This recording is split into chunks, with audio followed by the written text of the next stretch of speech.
um, just wanted to fill y'all in. And my cousin Jack, he's been in the hospital for 3 or 4 days now, and he had a stroke. And when he had that stroke, I don't know what went wrong, but the the blood, there was too much blood in his brain, and on the left side of his brain, like he controls the speech and all that, and it's totally been shut down. There's so much pressure on his brain stem that it won't really do anything. And um,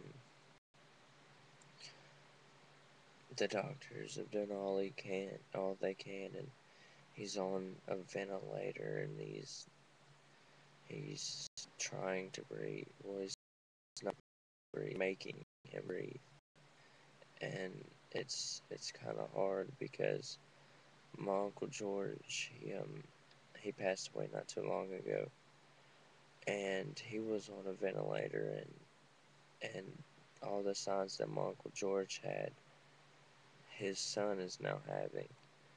And Jack, he's only 43. I mean, that may seem old, but he's got a lot of years left. And I mean, for a guy that's 43 years old, he races dirt bikes every other weekend. He takes a lot of family vacations for his two twins, Anna Mackenzie and Lori.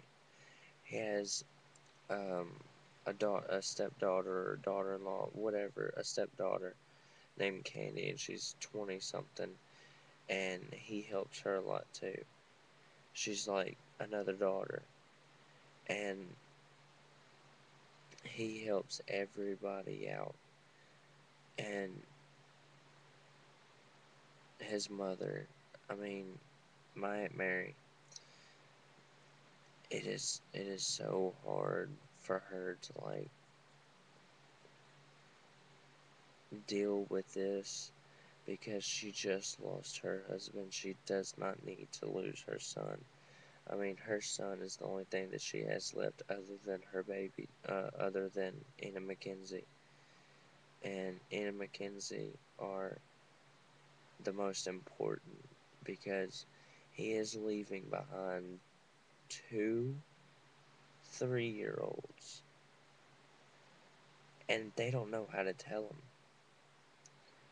And my cousin, when he's on a ventilator and they're trying to pull the plug, I think either tomorrow morning or tomorrow night, I'm not sure. And the doctor said that he possibly is going to pass away. And I mean, it doesn't depend on when it doesn't depend on if he stops breathing, it's when he stops breathing on his own. Because, I mean, my Uncle Jack well, my cousin Jack, he was such a nice man, and so was my uncle. My uncle, come to him with anything, he'll do his damnedest to help you out, and so will Jack. He got that from his father. And my Aunt Mary and my Uncle George, they're the first ones that took me, like, really out of state, like, to Florida. Spent 2 weeks in Florida with them. And it's hard on everybody, and especially on my mom, because we went and visited them when Jack was in the hospital, and Lori, his wife, Lori, she was right there by his side in the chair, and she had her head on his shoulder, and her hand, like, right there, like, rubbing his cheeks, and she was bawling. She didn't know what to do. And my Aunt Mary just broke down in my arms, and so did my mom.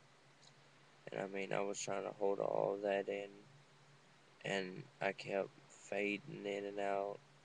and I kept feeling like I was just gonna pass out and not wake up, and it was hard. And I mean, my my uncle, my uncle George, he was not the type to give up, and neither was Jack.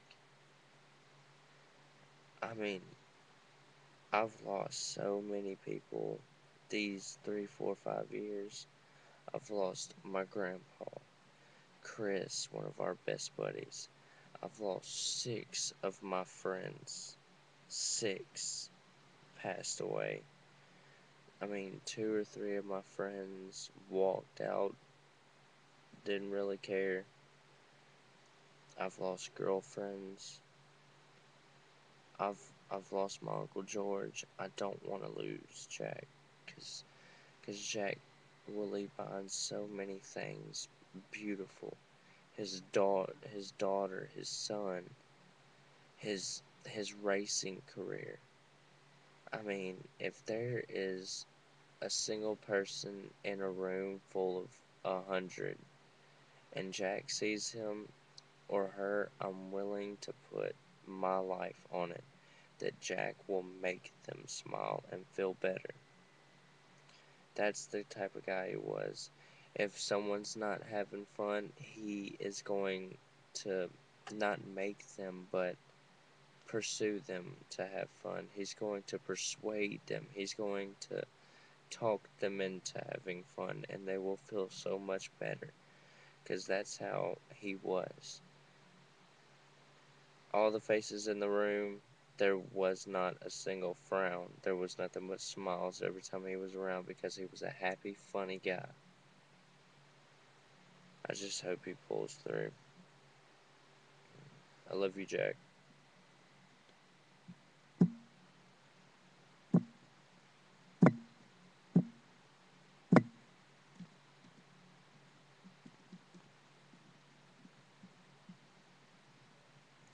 And I mean,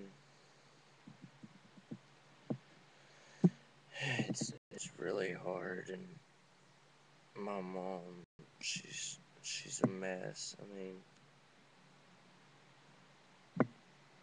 my mom will like just sit there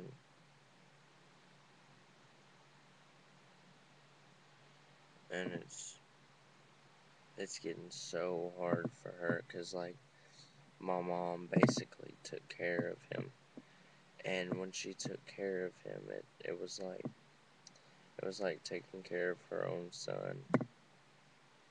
And it's so hard to see my mom like that because I know how much he meant to her, and I know how much he meant to everyone. And I don't, I really do not want him to go because like that is basically our life. That's basically everything. It's not most important, but it's most important now because nobody, and I mean nobody, wants him to go. And if he does, you know that he's gonna be your guardian angel on that KTM dirt bike, just flying by, there to help you when you need it. And I guess that's it.